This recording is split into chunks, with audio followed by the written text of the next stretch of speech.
महाभारत में एक बहुत बड़े और तपस्वी ऋषि थे जिनका नाम ऋषि मांडव्य था। वे बहुत ही शांत और सीधे साधे स्वभाव के थे। एक बार वे अपनी कुटिया के बाहर आंखें बंद करके गहन तपस्या में लीन थे।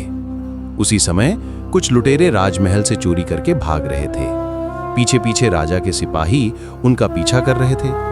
लुटेरों ने देखा कि ऋषि तपस्या कर रहे हैं तो उन्होंने चोरी का सारा सामान ऋषि की कुटिया में छुपा दिया और खुद जंगल में कहीं छिप गए। जब सिपाही वहां पहुंचे तो उन्होंने ऋषि मांडव्य को देखा। उन्होंने ऋषि से पूछा, महाराज, क्या आपने यहां से कुछ लुटेरों को जाते देखा है?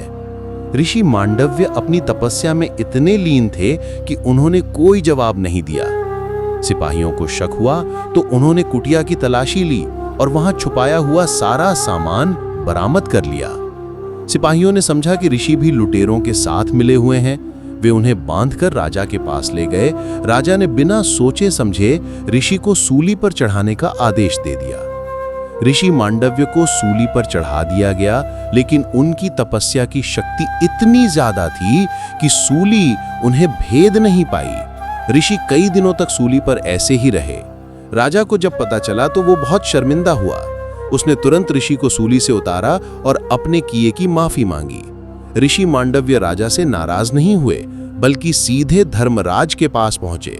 धर्मराज, जो मृत्यु के देवता हैं, सब प्राणियों के कर्मों का हिसाब रखते हैं। ऋषि मांडव्य ने उनसे पूछा, हे धर्मराज, मैंने अपने जीवन में ऐसा कौन सा पाप किया था जिसकी मुझे इतनी कठोर सजा मिली? धर्मराज ने जवाब दिया, हे ऋषि, जब आप एक छोटे बच्चे थे तो आपने एक छोटे से कीड़े को एक सुई चुभोई थी। आपको उसी कर्म का फल मिला है।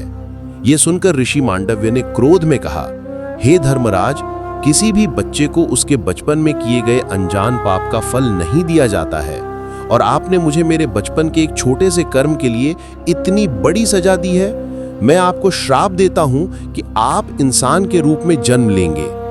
इसी श्राप के कारण धर्मराज ने विदुर के रूप में जन्म लिया, जो महाभारत के एक महान और बुद्धिमान पात्र बने। ये कथा हमें बताती है कि कर्म का फल जरूर मिलता है, लेकिन बहुत जरूरी है। जय श्री कृष्ण।